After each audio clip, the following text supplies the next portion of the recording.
വിദ്യാധനം സർവധനാൽ പ്രധാനം. വിദ്യാഭ്യാസ രംഗത്ത് ഉറച്ച കാൽവെപ്പുമായി ആത്മവിശ്വാസത്തോടെ മുന്നേറാൻ വിജയ കോളേജ്. പരിചയസമ്പന്നരായ അധ്യാപകരുടെ കീഴിൽ ചിട്ടയായ പരിശീലനം നൽകി ഭാവിയിലെ വാഗ്ദാനങ്ങളാക്കി മാറ്റുന്നു ഓരോ വിദ്യാർത്ഥികളെയും. Vijaya college, near bus stand, Chelakkara. Formerly Vijaya tutorial college since 1960. Ottapalam railway സ്റ്റേഷന് സമീപത്തുള്ള യാത്രാ ദുരിതം പരിഹരിക്കാൻ ശ്രമിക്കുമ്പോൾ BJP കള്ളപ്രചരണം നടത്തുന്നുവെന്ന് നഗരസഭ. ഒറ്റപ്പാലം റെയിൽവേ സ്റ്റേഷൻ പരിസരത്തെ 100ഓളം കുടുംബങ്ങളുടെ യാത്രാ ദുരിതം പരിഹരിക്കാൻ നഗരസഭ ശ്രമിക്കുന്നുണ്ടെന്ന് ഒറ്റപ്പാലം നഗരസഭാ ഭരണസമിതി. എന്നാൽ CPIM നടത്തിയ പ്രതിഷേധത്തെ മോശമായി ചിത്രീകരിച്ച് BJP കള്ളപ്രചരണം നടത്തുകയാണെന്ന് നഗരസഭ വാർത്താസമ്മേളനത്തിൽ ആരോപിച്ചു.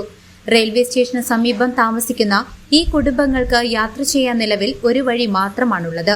റെയിൽവേ ഈ വഴി അടച്ചുകെട്ടാൻ ശ്രമിക്കുന്നതാണ് യാത്രാ പ്രശ്നത്തിന് കാരണം. കുട്ടികൾക്ക് സ്കൂളിൽ പോകാനും ആശുപത്രി ആവശ്യങ്ങൾക്കും ഇത് തടസ്സമുണ്ടാക്കുന്നു. ഈ പ്രശ്നം പരിഹരിക്കാൻ നഗരസഭ നിരവധി ശ്രമങ്ങൾ നടത്തിയെന്ന് ഭരണസമിതി അറിയിച്ചു. ഡ്രെയിനേജ് നിർമ്മാണത്തിനും റോഡ് നവീകരണത്തിനുമായി പദ്ധതികൾ തയ്യാറാക്കി ഫണ്ട് അനുവദിച്ചിരുന്നെങ്കിലും റെയിൽവേ അനുമതി നിഷേധിച്ചു. കൂടാതെ റോഡ് ഉപയോഗിക്കുന്നത് റെയിൽവേ വലിയ തുക ആവശ്യപ്പെട്ടതായും നഗരസഭ വ്യക്തമാക്കി.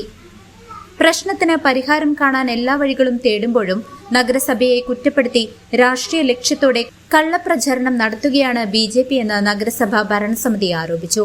വാർത്താസമ്മേളനത്തിൽ നഗരസഭാ ചെയർപേഴ്സൺ K. ജാനകി ദേവി, വൈസ് ചെയർമാൻ K. രാജേഷ് എന്നിവരടക്കം പങ്കെടുത്തു. ഗവൺമെന്റും ഈ കാര്യത്തിൽ ഇടപെട്ടിട്ടുണ്ട്.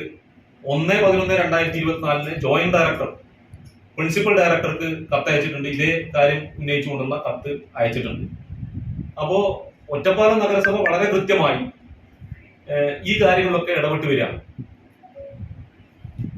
നിരവധി പദ്ധതികളിൽ പണം അനുവദിച്ചിട്ടും അനുമതി ലഭ്യമായിട്ടും റെയിൽവേ അനുമതി നിഷേധിച്ചതിന്റെ ഭാഗമായി ഈ പ്രദേശത്തുകാരുടെ സഞ്ചാര സ്വാതന്ത്ര്യം ഉൾപ്പെടെ നിഷേധിക്കപ്പെടുന്ന ഒരു സാഹചര്യമാണ് ഇപ്പോൾ ഉണ്ടായിട്ടുള്ളത്.